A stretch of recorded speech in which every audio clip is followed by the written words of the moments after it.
누군가 그랬던가. 여행은 자신을 찾아 떠나는 것이라고. 하지만 28의 알렉스는 숨막히는 방콕의 열기 속 왕궁 앞 아스팔트 바닥에 스마트폰 액정처럼 산산조각난 자존심을 마주하게 될 줄은 꿈에도 상상하지 못했다. 모든 것의 시작은 카오산 로드의 정신없는 밤이었다. 아니, 어쩌면 그보다 훨씬 이전 알렉스의 삶 깊숙한 곳에서부터 싹트고 있었는지도 모른다. 알렉스는 자유로운 영혼이었다. 적어도 스스로는 그렇게 믿었다. 쳇바퀴 돌듯 반복되는 직장 생활에 염증을 느끼고 과감히 사표를 던진 뒤 나를 찾겠다는 거창한 명목 아래 떠나온 첫 여행지, 방콕. 그의 손에는 항상 최신형 스마트폰이 들려 있었고 귀에는 흰색 무선 이어폰이 아무렇게나 꽂혀 있었다. 트렌디하지만 지나치게 편안함을 추구하는 브랜드 로고가 커다랗게 박힌 후드티와 일부러 찢은 듯한 청바지, 그리고 방금 상자에서 꺼낸 듯 새하얀 한정판 운동화. 밝은 오렌지색으로 염색한 머리는 방콕의 강렬한 햇살 아래 더욱 도드라져 보였다. 카오산 로드의 밤은 알렉스에게 해방구 그 자체였다. 요란한 음악, 국적 불명의 여행자들, 길게 늘어선 노점과 싸구려 맥주. 알렉스는 이 모든 혼돈을 사랑했다. 스마트폰 카메라를 쉴 새 없이 움직이며 인싸각 사진을 찍어댔다. 악어 고기 꼬치를 입에 문 채 익살스러운 표정을 짓고 처음 보는 외국인들과 어깨동무를 하고 시끄럽게 웃어젖혔다. 정갈 튀김을 파는 노점 앞에서 과장된 비명을 지르며 영상을 찍을 때는 주변의 시선 따위는 안중에도 없었다. 이거 완전 대박!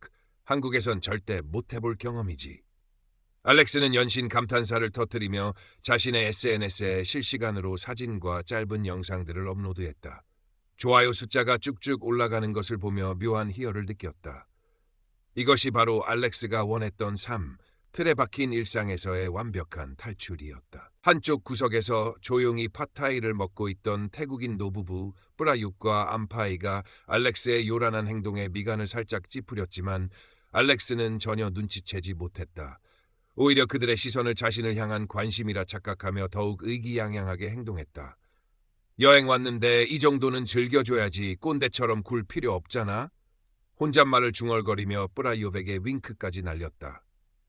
뿌라윕은 못 본 척 고개를 돌려버렸다. 다음 날 아침 알렉스는 전날의 숙취가 채 가시지 않은 몸을 이끌고 왕궁으로 향했다. 방콕에 왔다면 왕궁과 왓프라 깨우는 필수 코스라는 가이드북의 추천 때문이었다. 물론 알렉스의 주된 목적은 그곳에서도 남들과는 다른 사진을 건지는 것이었다. 어제 카오산 로드에서 찍은 사진들이 기대만큼 폭발적인 반응을 얻지 못한 것 같아 내심 조바심이 나기도 했다. 뭔가 더 강력한 한 방이 필요했다. 왕궁 주변은 이른 시간부터 관광객들로 북적였다. 쨍한 햇살이 금빛으로 반짝이는 사원 지붕 위로 쏟아져 내렸고 후덥지근한 공기 속에는 향냄새와 매캐한 차량 매연, 그리고 관광객들의 들뜬 목소리가 뒤섞여 있었다. 알렉스는 인파를 헤치며 걷다가 문득 질서정연하게 이동하는 일단의 근위병들을 발견했다.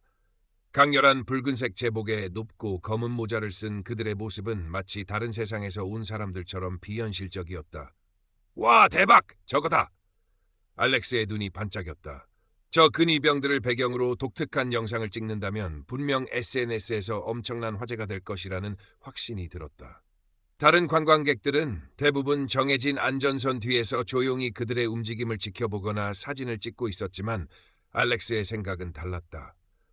저렇게 멀리서 찍으면 무슨 재미람, 좀 더 가까이 아주 특별한 앵글로. 알렉스는 슬금슬금 안전선을 넘어 근위병들이 이동하는 경로 쪽으로 다가가기 시작했다. 주변 사람들의 수군거림이 들려왔지만 알렉스는 애써 무시했다. 잠깐이면 돼. 멋진 사진 한 장만 건지면 바로 나올 거라고.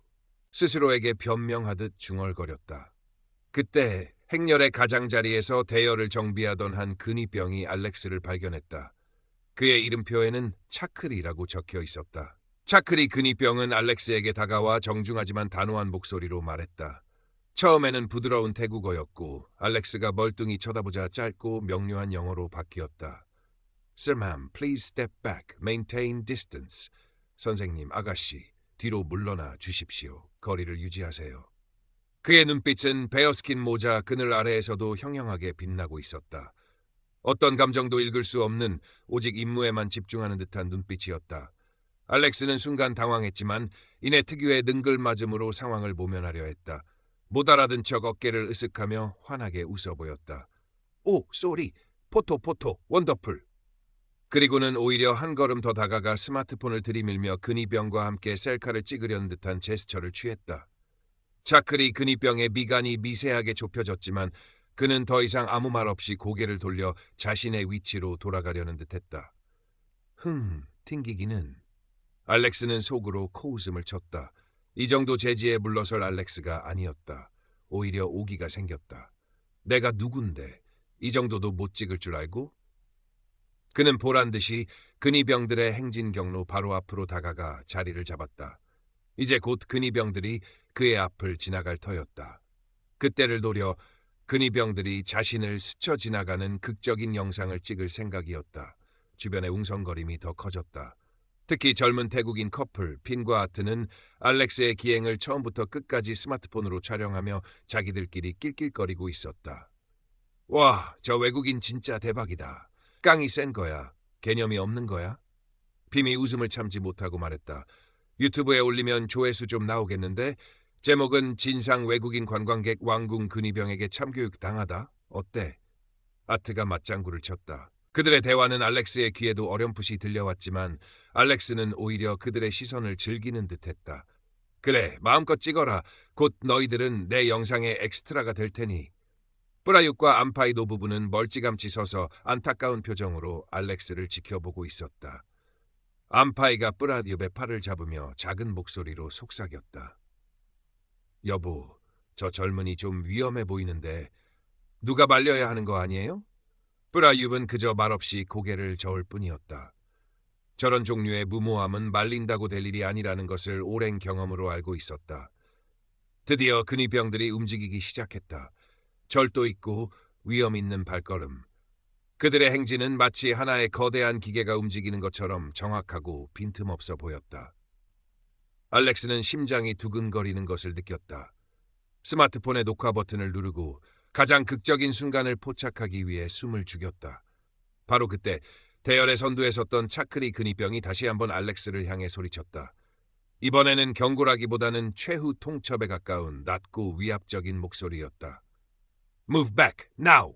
지금 당장 물러서. 그 목소리에는 얼음장 같은 냉기가 서려 있었다. 하지만 알렉스는 이미 멈출 수 없었다. 아니, 멈추고 싶지 않았다. 이 제지당하는 불쾌감, 자신을 통제하려는 듯한 권위적인 태도에 대한 반항심이 오히려 그의 행동을 더욱 부추겼다. 그는 보란듯이 스마트폰을 높이 치켜들고 외쳤다. This is gonna be epic. 이거 완전 대박일 거야. 그리고는 근위병의 행진 경로 바로 코앞에서 근위병을 배경으로 셀카를 찍기 위해 몸을 틀었다. 찰나의 순간이었다. 알렉스가 스마트폰 화면에 자신의 얼굴과 다가오는 근위병의 모습을 담으려는 순간 차크리 근위병은 조금의 망설임도 없이 정해진 경로를 따라 앞으로 나아갔다. 그의 육중한 어깨가 마치 훈련된 기계의 한 동작처럼 알렉스의 어깨를 정확하게 가격했다. 악! 알렉스는 짧은 비명과 함께 맥없이 뒤로 나자빠졌다. 손에 들고 있던 스마트폰은 허공으로 날아올랐다가 차가운 아스팔트 바닥에 처참하게 부딪혔다. 쨍그랑하는 날카로운 파열음과 함께 액정은 거미줄처럼 산산조각이 나버렸다. 넘어진 충격과 창피함, 그리고 눈앞에서 박살난 스마트폰. 알렉스는 순간 머릿속이 하얗게 비는 것을 느꼈다. 몇 초간의 정적, 주변의 모든 소리가 멀어지는 듯했다. 그리고 곧이어 걷잡을 수 없는 분노가 온몸을 휘감았다. 야, 너 지금 뭐 하는 거야? 알렉스는 벌떡 일어나 먼지를 털 새도 없이 차크리 근위병을 향해 고래고래 소리를 질렀다. 이미 근위병 대열은 알렉스를 지나쳐 저만치 나아가고 있었고 차크리 근위병은 대열의 일부로서 정해진 위치에 도달하여 미동도 없이 정면만 응시하고 있었다. 마치 방금 전의 일은 아무것도 아니라는 듯, 혹은 알렉스라는 존재 자체가 보이지 않는다는 듯. 그의 침묵과 부동 자세는 알렉스의 분노에 기름을 부었다. 내 스마트폰 어쩔 거냐고. 사람을 밀쳤으면 사과를 해야 할 거 아니야. 당장 사과해. 안 들려. 알렉스의 목소리는 격앙되어 갈라지고 있었다. 그는 거의 울기 직전이었다. 비싼 돈을 주고 산 최신형 스마트폰, 그 안에 담긴 수많은 사진과 연락처들, 그리고 무엇보다 이 어처구니없는 상황과 자신을 향해 쏟아지는 시선들이 그를 미치게 만들었다. 그는 주변 관광객들을 향해 삿대질하며 억울함을 호소했다. 다들 보셨죠? 저 근위병이 저 사람이 날 밀었어요. 이건 명백한 폭력이라고요. 내가 뭘 그렇게 잘못했는데. 하지만 돌아오는 반응은 싸늘했다. 아까부터 알렉스의 행동을 촬영하던 젊은 커플 핌과 아트는 이제 대놓고 비웃음을 터뜨리고 있었다. 자기가 길 막고 서 있다가 부딪힌 거면서 누구한테 큰 소리야? 핌이 혀를 찼다. 저러다 경찰 오는 거 아니냐? 꼴 좋다. 아트가 스마트폰에서 눈을 떼지 않고 말했다. 그들의 스마트폰에는 이미 알렉스의 굴욕 영상이 실시간으로 어딘가에 업로드되고 있을 터였다. 조용히 상황을 지켜보던 노부부 중 뿌라윕이 천천히 알렉스에게 다가와 낮은 목소리로 말했다. 그의 영어는 유창하지 않았지만 그 의미는 충분히 전달되었다. Young man, those guards, they are on duty. Very important. You were in their way. You should have moved. 젊은이, 저 근위병들은 임무 수행 중이었소. 매우 중요한 임무지. 당신이 당시들의 길을 막고 있었던 거요. 당신이 비켜줬어야 했소. 알렉스는 순간 말문이 막혔다. 자신이 완전히 고립되었다는 것을, 그리고 이 상황이 자신이 생각했던 것과는 전혀 다르게 흘러가고 있다는 것을 깨달았다. 분노와 억울함, 창피함과 당혹감이 뒤섞여 머릿속이 뒤죽박죽이 되었다. 소란을 듣고 근처에 있던 관광경찰 2명이 다가왔다. 그들의 제복은 근위병만큼 화려하진 않았지만 충분히 권위적으로 보였다. 한 명은 중년의 태국인 경찰이었고 다른 한 명은 좀 더 젊어 보이는 여성 경찰이었다. What's going on here? 무슨 일입니까? 중년 경찰이 침착하게 물었다. 그의 시선은 알렉스와 박살난 스마트폰 그리고 미동도 없는 근위병 사이를 오갔다. 알렉스는 지푸라기라도 잡는 심정으로 경찰에게 매달렸다. 저 사람이, 저 근위병이 날 밀어서 스마트폰이 박살났어요. 폭행이라고요. 체포해주세요. 경찰은 잠시 알렉스의 말을 듣고는 주변의 다른 관광객들에게 몇 가지 질문을 던졌다. 핀과 아트는 신이 나서 자신들이 촬영한 영상을 보여주며 상황을 설명했고 뿌라윕 노인도 조용하지만 분명하게 자신이 본 것을 이야기했다. 다른 목격자들의 증언도 비슷했다. 잠시 후 여성 경찰이 알렉스에게 다가와 부드럽지만 단호한 어조로 말했다. 그녀 역시 태국어 억양이 섞인 영어였다. Sir, ma'am, according to witnesses and the footage, you were repeatedly warned to clear the path for the royal guards. They are performing their official duties, and obstructing them is not permitted. The guards' action to remove you from the path was within their protocol. 아가씨, 목격자들과 영상에 따르면 당신은 왕실 근위병들의 비키라는 경고를 수차례 받았습니다. 그들은 공무수행 중이며 그들을 방해하는 것은 허용되지 않습니다. 당신을 길에서 비키게 한 근위병의 행동은 그들의 규정에 따른 조치였습니다. 프로토콜이라고요? 이게? 사람을 다치게 하고 물건을 부수는 게 무슨 프로토콜이에요? 알렉스는 믿을 수 없다는 듯 소리쳤지만 목소리에는 이미 힘이 빠져 있었다. 주변의 모든 시선이 자신을 비난하고 있다는 것을, 그리고 자신이 명백히 잘못한 사람이 되어버렸다는 것을 뼈저리게 느끼고 있었다. 중년 경찰이 알렉스를 가볍게 두드리며 말했다. Here, in front of the Grand Palace, there are rules. Everyone must respect them. The guards, they protect the king, protect our tradition. You must understand. 이곳 왕궁 앞에는 규칙이 있습니다. 모두가 그것을 존중해야 합니다. 근위병들은 왕을 보호하고 우리 전통을 지킵니다. 당신도 이해해야 합니다. 알렉스는 더 이상 아무 말도 할 수 없었다. 깨진 스마트폰 액정만큼이나 그의 자존심도 산산조각 나 있었다. 분하고 억울했지만 그 누구도 자신의 편을 들어주지 않았다. 좋아요를 갈망하며 시작했던 방콕 여행은 최악의 악몽으로 변해가고 있었다. 경찰은 알렉스에게 몇 가지 주의사항을 더 전달하고는 소란을 피우지 말고 조용히 자리를 떠날 것을 권고했다. 힘없이 발걸음을 옮긴 알렉스는 근처 사란놈 공원 한 구석 벤치에 주저앉았다. 손에는 여전히 박살난 스마트폰이 들려 있었다. 화면은 완전히 나가버려 아무것도 보이지 않았다. 하지만 보지 않아도 알 수 있었다. 지금쯤이면 자신의 카오산 로드 영웅담과 왕궁 굴욕 영상이 SNS를 뜨겁게 달구고 있을 터였다. 수많은 조롱과 비난의 댓글들이 폭주하고 있을 것이다. 상상만으로도 얼굴이 화끈거렸다. 공원은 평화로웠다. 햇살은 나뭇잎 사이로 부서져 내렸고 아이들의 웃음소리가 멀리서 들려왔다. 바로 몇 시간 전까지만 해도 이 모든 것이 자신을 위한 무대처럼 느껴졌었는데 알렉스는 깊은 한숨을 내쉬었다. 뭐가 잘못된 걸까? 어디서부터 꼬인 걸까? 단순히 운이 나빴던 걸까? 아니면 그는 고개를 들어 왕궁 쪽을 바라보았다. 여전히 수많은 관광객들이 오가고 있었고 근위병들은 조금 전과 변함없이 자신들의 임무를 수행하고 있을 터였다. 그들의 세상은 알렉스의 소동 따위에는 아무런 영향도 받지 않은 채 견고하게 돌아가고 있었다. 저녁이 될 무렵 알렉스는 무작정 짜오프라야 강변으로 향했다. 해질 옆 강물은 황금빛으로 물들고 있었고 강 건너편 왓아룬의 첨탑은 장엄한 실루엣을 드러내고 있었다. 그는 강가에 걸터 앉아 하염없이 그 풍경을 바라보았다. 낮 동안의 분노와 억울함은 어느새 조금씩 가라앉고 그 자리에는 씁쓸함과 함께 아주 희미한 어떤 감정이 피어오르고 있었다. 그것은 아마도 아주 작은 깨달음의 조각 같은 것이었을지도 모른다. 자신이 그토록 추구했던 자유라는 것이 어쩌면 단순한 방종이나 규칙으로부터의 도피는 아니었을까. 진정한 자유는 타인에 대한 존중과 사회적 약속이라는 보이지 않는 틀 안에서 누릴 수 있는 것이 아닐까.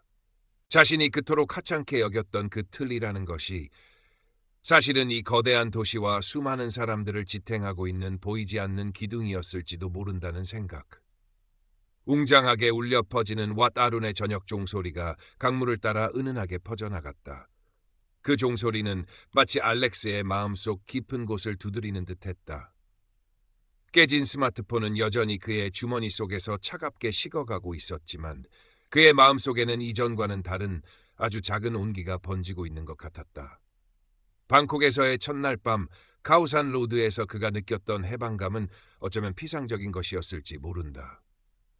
진정한 나를 찾는 여행은 이제부터 시작일지도 모른다는 예감이 들었다. 비록 그 시작이 산산조각난 자존심과 값비싼 스마트폰의 파손이라는 혹독한 대가를 치렀을지라도 알렉스는 자리에서 일어섰다.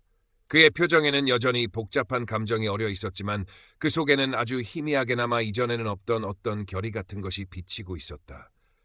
그는 깨진 스마트폰을 강물에 던져버리고 싶은 충동을 가까스로 참았다. 대신 그것을 주머니 깊숙이 넣었다.